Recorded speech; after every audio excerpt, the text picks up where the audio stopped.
Fale com Deus que você quer voltar a sentir. Olha aqui para mim, preste atenção, não se disperse. Ei, a caminhada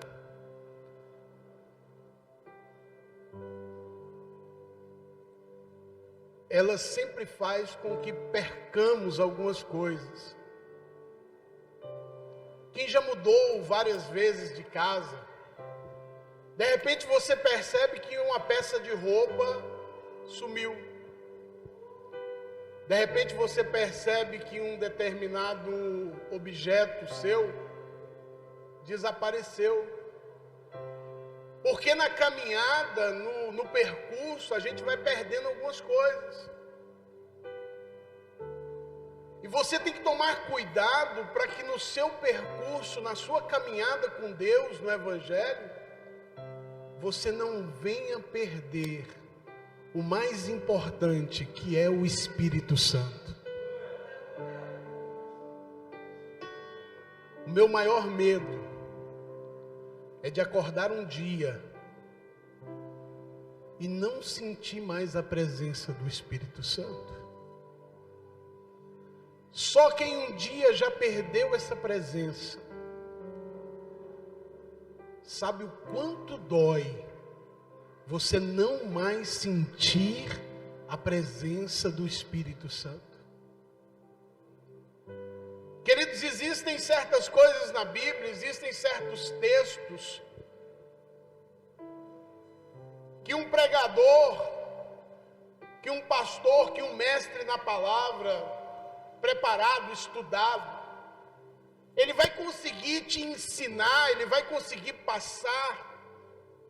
Mas existem certas coisas dentro da Bíblia, dentro do Evangelho, que por mais que o pregador, que o professor, que o mestre tente te passar, ele não vai conseguir te passar, porque o Evangelho ele é experiencial.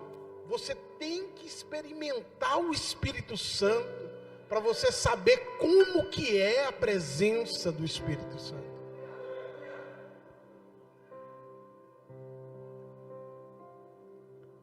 E o Espírito Santo ele tem esse poder. Ele tem essa capacidade de nos completar. Eu estou aqui agora e eu estou completo, totalmente satisfeito. Não existe nenhum outro lugar, não existe nenhuma outra coisa, não existe nada que eu gostaria de estar fazendo agora do que estar neste lugar com o meu amigo Espírito Santo. Feche os teus olhos, só um momentinho.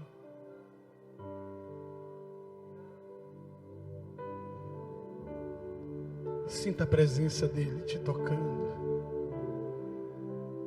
Ele está aqui, igreja. O seu amigo, aquele que te entende. Ninguém te entende às vezes. Ninguém entende a sua dor, ninguém entende a sua mágoa, a sua tristeza. Mas o amigo Espírito Santo, ele te entende, ele te entende. Ele está aqui, o ajudador. Talvez você diz assim: ninguém me ajuda, eu preciso de ajuda, pastor. O amigo Espírito Santo está aqui para te ajudar. Ele vai te ajudar, ele vai te ajudar. Ele está aqui. Receba o toque do Espírito Santo. Receba o toque do Espírito Santo. Aleluia, aleluia, aleluia. Olha aqui para mim, queridos.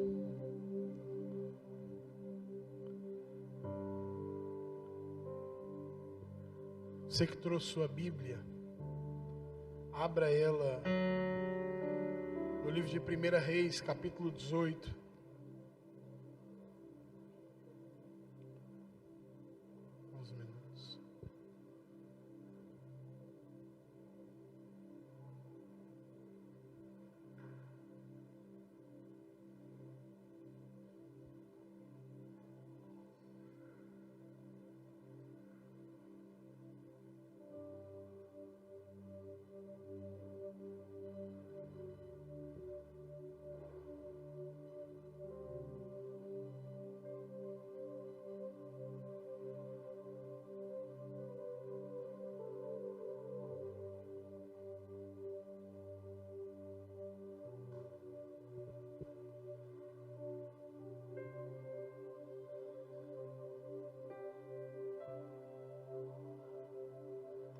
versículo 21. Perdão, eu não falei o versículo. Capítulo 18, versículo 21. O livro de 1 Reis.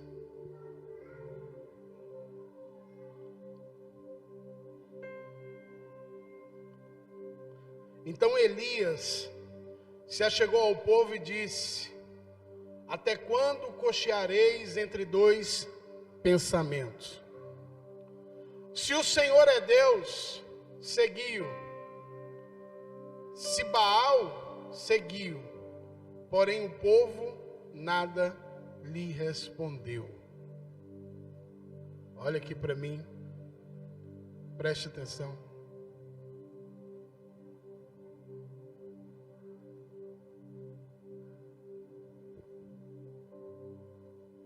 No cenário da guerra, no cenário de uma batalha, se faz necessário algumas compreensões, algumas revelações. E a primeira revelação que você precisa entender dentro de um cenário, de um contexto, de um conflito, é o lado que você deve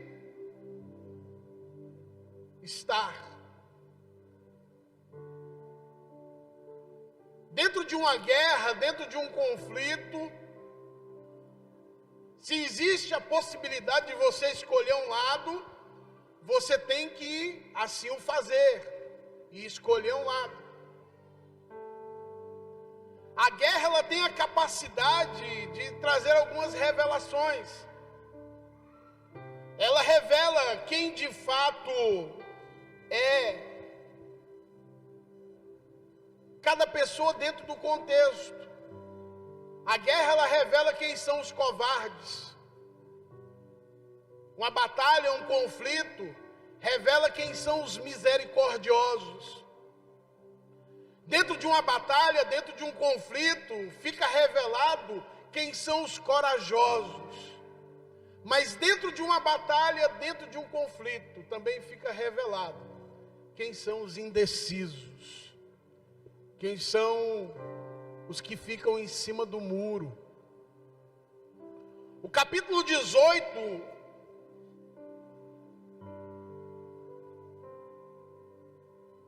do livro de 1 Reis, ele fala de um tempo sombrio que estava se abatendo sobre aquele povo, sobre aquela nação. Nós estamos falando de um tempo onde o governo, esse governo ele estava pautado, ele estava baseado em cima de um altar a uma entidade maligna chamada Baal. Aonde essa entidade maligna chamada Baal, o rito de adoração a esse Deus era sacrifícios humanos. Melhor dizendo, sacrifício de crianças. Então a maneira de se adorar a esse Deus chamado Baal era o sacrifício de crianças. E o rei que estava reinando em Israel, ele instituiu essa religião e esse altar no meio do povo de Deus. No meio do povo de Deus. Preste atenção. Nós estamos falando de um tempo onde os profetas viviam escondidos. Porque outrora, em tempos anteriores, quando os profetas eles eram tidos como heróis, quando eles passavam pelas ruas das cidades israelitas, eles eram reverenciados, eles eram respeitados. Mas agora nós estamos falando de um tempo onde os profetas estão escondidos dentro das cavernas. aonde 3 anos e meio não chovia sobre aquela terra, e as pessoas estavam morrendo de fome. A miséria se instalou naquele lugar. Eles estavam morrendo de fome, eles estavam passando por privações. Um altar a um demônio estava erigido no meio da cidade, nos montes. E a próxima geração de profetas estava sendo assassinada em sacrifício a Baal.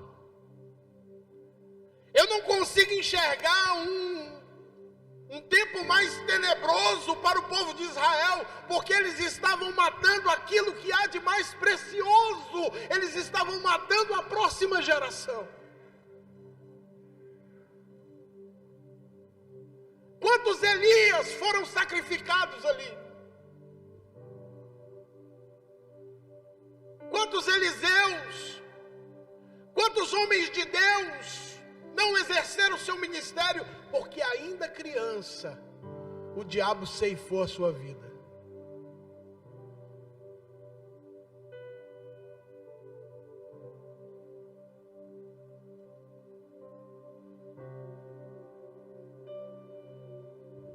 E Elias,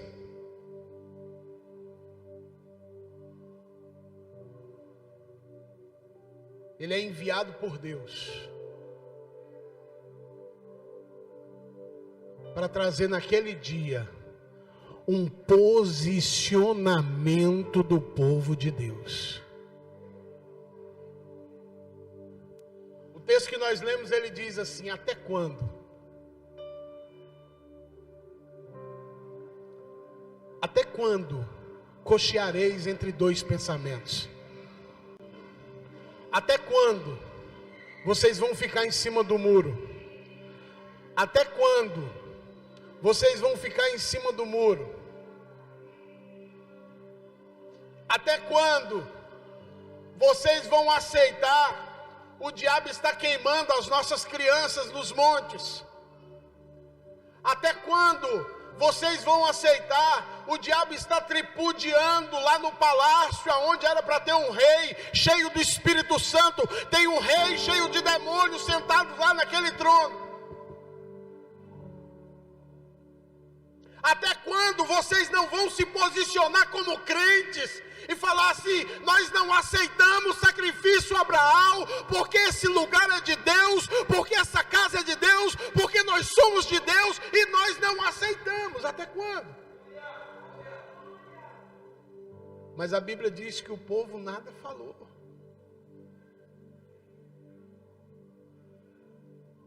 Queridos, essa palavra ela tem queimado no meu coração. Posicionamento. Você não pode continuar, nós não podemos continuar como igreja sem nos posicionarmos nas regiões celestiais, sem nos posicionarmos na nossa vida espiritual, sem nos posicionarmos dentro da nossa casa, sem nos posicionarmos dentro da nossa sociedade, sem nos posicionarmos dentro do nosso trabalho. Nós não podemos mais ficar em cima do muro, nós não podemos mais assistir o diabo está matando a próxima geração. Essas músicas de funk que estão tocando aí, está matando a próxima geração. As drogas estão matando a próxima geração. Mas até quando? Até quando?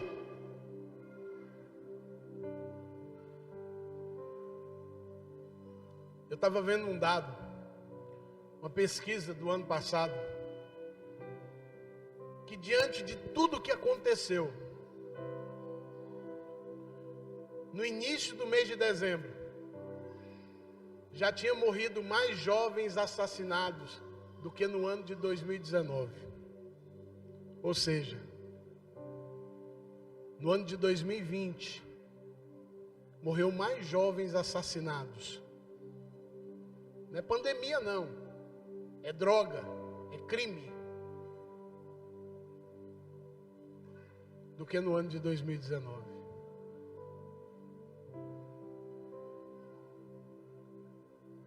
Você sabe por quê? Porque um altar foi levantado na nossa nação. Porque um altar foi levantado.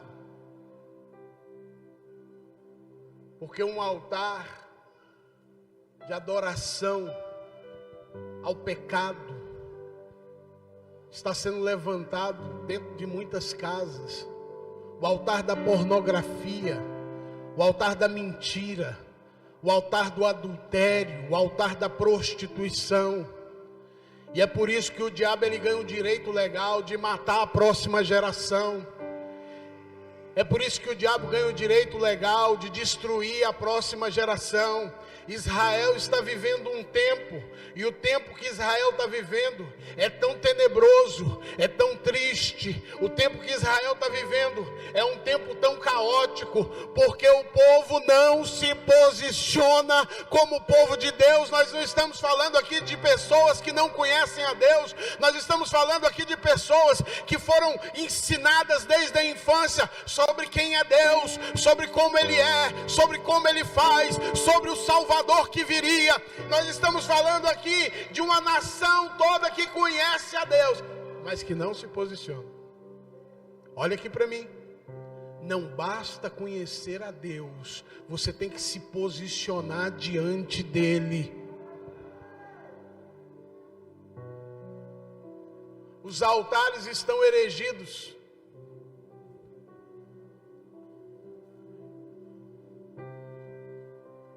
E até quando? Diga comigo, até quando? Diga bem alto, diga até quando? Diga mais alto, diga até quando?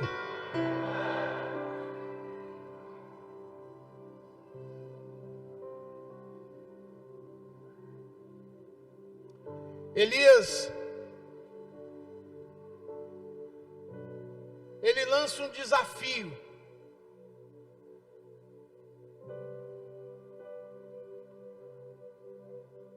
Os profetas estão escondidos.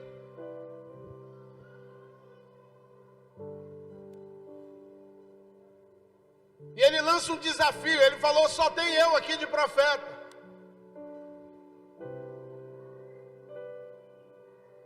Mas eu vou lançar um desafio. E você sabe por que eu vou lançar um desafio?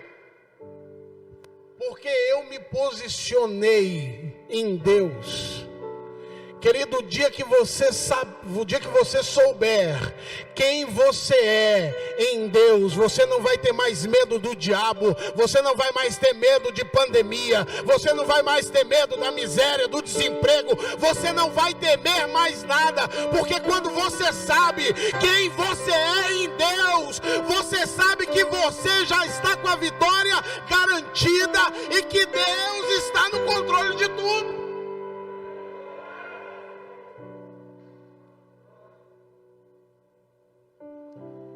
Elias, ele se posicionou em Deus.